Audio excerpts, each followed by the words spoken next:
त्योहारों में बनने वाली भोजन के पीछे बहुत ही अद्भुत वैज्ञानिक कारण होते हैं। आज हम इसी के बारे में इस वीडियो में बात करेंगे, तो चलिए शुरू करते हैं। हमारे हिंदुस्तान में 30 त्योहार होते रहते हैं और हर 30 त्योहार पर खास तरह के व्यंजन और पकवान बनाए जाते हैं। हर त्योहार में कुछ खास तेल का उपयोग हो रहा है, दूसरे तरह के त्योहार में दूसरे तरह का तेल उपयोग हो रहा है। इसके पीछे एक बहुत बड़ा वैज्ञानिक कारण है, तो वो विज्ञान ये है, जैसे कि फाल्गुन और चैत्र के महीने के त्योहार जैसे होली पर जो पकवान बन रहे हैं, तो मौसम के हिसाब से वह बहुत अनुकूल है। दिवाली के आसपास के जो तीज त्योहार हैं, वो अलग तरह की प्रिपरेशन से तैयार पकवान हैं। उनके पीछे एक अलग ही वैज्ञानिक कारण है। ये हमारे शरीर को अलग अलग तरह से मदद करने वाले हैं। हमारे देश के ऋषि महर्षियों ने ये देखा कि ठंड के दिनों में किस चीज़ का प्रकोप वात पित्त कफ ज़्यादा है, बरसात के दिनों में किस चीज़ का प्रकोप ज़्यादा है, गर्मी के दिनों में किसका प्रकोप ज़्यादा है। इन प्रकोपों से बचने के लिए जिस मौसम में जो चीज़ प्रकृति ने हमें दी है, उसी चीज़ को उन्होंने इन व्यंजनों और पकवानों में डाला है। जैसे सर्दियों के दिनों में हम लोग जितने भी त्योहार मनाते हैं या सर्दियों में जितने भी त्योहार बताए गए हैं, इन त्योहार में देखा गया है कि पकवान ज़्यादा से ज़्यादा गरिष्ठ होता है। जैसे कि सर्दियों के दिनों में भरपूर तिल खाया जाता है और तिल की तरह तरह के व्यंजन बनाए जाते हैं। गुजरात में हल्दिया खाया जाता है, यह उड़द की दाल का बनता है।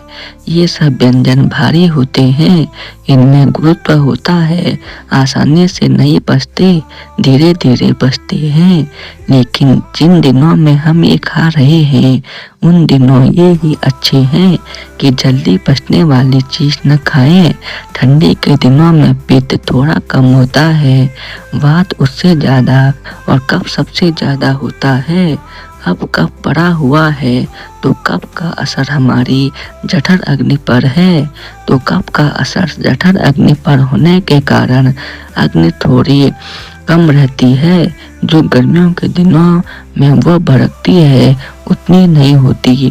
अगर अग्नि कम है तो भोजन भी ऐसे ही करने चाहिए, जो एकदम से नहीं पचते, धीरे धीरे पचते हैं, ताकि जठर अग्नि और भोजन दोनों का मेल रहे।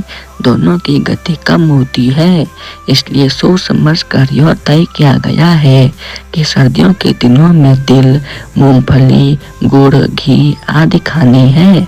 सेहत बढ़ाने का समय यही माना गया है, क्योंकि इनमें खाने पीने की सबसे अच्छी चीज़ें उपलब्ध होती हैं। इसी तरह के मेल बिठाकर हमारे पूर्वजों ने त्योहारों के साथ हमारे व्यंजनों का मेल जोड़ा है। गर्मियों के दिनों में उल्टा है, जठर अग्नि तीव्र है, इसलिए ऐसा खाना खाएं जो शीघ्र पचे। बारिश के दिनों में पित्त सबसे कम होता है, इसलिए सबसे हल्का खाना खाना चाहिए और एक के बाद दिन में खाएं तो सबसे अच्छा है। ऐसा खाना तो खाना ही नहीं चाहिए जिसमें पानी बहुत, क्योंकि पहले से ही पानी शरीर में बहुत अधिक होता है। प्रकृति के हिसाब से शरीर चलता है, इसलिए बारिश के दिनों में साधु संत हरे पत्ते की सब्जियां खाने से मना करते हैं, क्योंकि उनमें पानी बहुत ज़्यादा मात्रा में होता है। तो आप पानी के शिकार ना हुए, इसलिए ज़्यादा पानी वाली और बहुत ही कम पानी वाली दोनों ही चीज़ें मना है बारिश के दिनों में। अगर आपको यह वीडियो पसंद आए तो इस वीडियो को लाइक और चैनल को सब्सक्राइब जरूर कर देना। आप हमें ये कमेंट करके बताइए कि आपके घर में त्योहारों के दिन क्या क्या पकवान बनते हैं।